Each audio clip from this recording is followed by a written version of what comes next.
محترم سامعین السلام علیکم۔ گرمی کے موسم میں جب سورج سر پر چمکتا ہے تو جانور، چرند پرند اور انسان بے چین ہو کر سائے کی تلاش اور ٹھنڈی ہوا کی جستجو میں ہوتے ہیں۔ پرندے پیاس کے مارے درختوں کی شاخوں میں منہ کھولے بیٹھے ہوتے ہیں اور بازار سنسان ہو جاتے ہیں۔ موسم گرما کی پہلی طلب فرد بخش مشروبات ہوتے ہیں تاکہ گرمی کی شدت کے احساس کو کم کیا جا سکے۔ ولایتی مشروبات ہمارے علاقائی موسمی تقاضوں کو پورا نہیں کرتے، ان کی بنسبت ہمارے دیسی مشروبات زیادہ فرد بخش ہوتے ہیں۔ لیمو کی اسکنجبین، املی آلو بخارے کا شربت، دودھ دہی کی لسی، ستو کا شربت، بادام، خشخاش اور جو کا شربت، ان تمام مشروبات کا استعمال گرمی میں فرد کا احساس دلاتا ہے۔ یہ صحت و تندرستی دیتے ہیں اور توانائی بھی بحال کرتے ہیں۔ ان کو تیار کرنا بہت ہی آسان ہے اور کم خرچ میں گھر پر انہیں حفظان صحت کے اصولوں کے مطابق تیار کیا جا سکتا ہے۔ یہ قوت مدافعت میں بھی اضافہ کرتے ہیں۔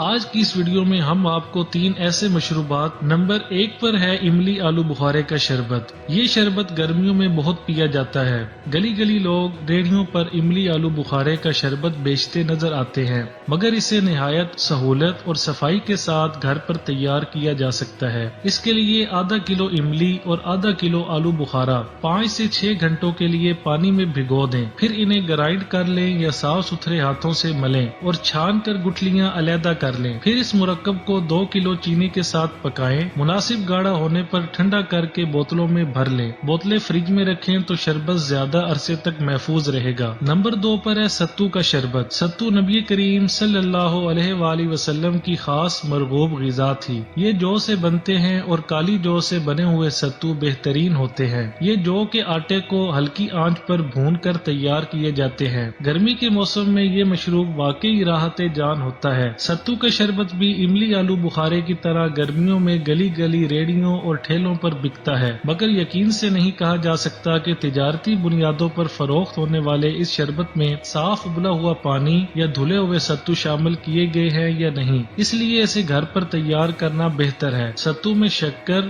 پانی اور برف ڈال کر نہایت لذیذ اور فرد بخش مشروب تیار ہو جاتا ہے۔ اس کے علاوہ روح افزا، بزوری یا الائچی وغیرہ کے شربت میں 2 چمچ ستو شامل کرنے سے اسے زیادہ مفید بنایا جا سکتا ہے۔ نمبر 3 پر ہے لیمو کی اسکنجبین۔ لیمو تازگی، توانائی اور صحت دینے والا پھل ہے۔ یہ اینٹی بیکٹیریل ہونے کے ساتھ اس میں فاسفورس، فولاد اور وائٹامنز موجود ہوتے ہیں۔ لیمو کی اسکنجبین میٹھی بھی بنتی ہے اور نمکین بھی۔ یہ لیمو کے رس میں پانی اور حسب ذائقہ نمک یا چینی ڈال کر بنائی جاتی ہے۔ بعض گھروں میں چینی کا شیرہ تیار کر کے بوتلوں میں بھر کر رکھ لیا جاتا ہے اور جب ضرورت ہو سہولت سے لیمو نچوڑ کر اور شیرہ ڈال کر اسکنجبین بنا لی جاتی ہے، جبکہ اگر لیمو کے رس میں شہد اور پانی ڈال کر پیا جائے تو اس کی افادیت اور بھی بڑھ جاتی ہے۔ اس سے نہ صرف گرمی کی شدت کم ہوتی ہے بلکہ یہ دل کی صحت کے لیے بہت بہترین مشروب ہے۔ شوگر کے مریضوں کو سفید شکر سے پرہیز کرنا ہوتا ہے، البتہ ڈاکٹر سے پوچھ کر وہ شہد کی کچھ مقدار کا استعمال کر سکتے ہیں۔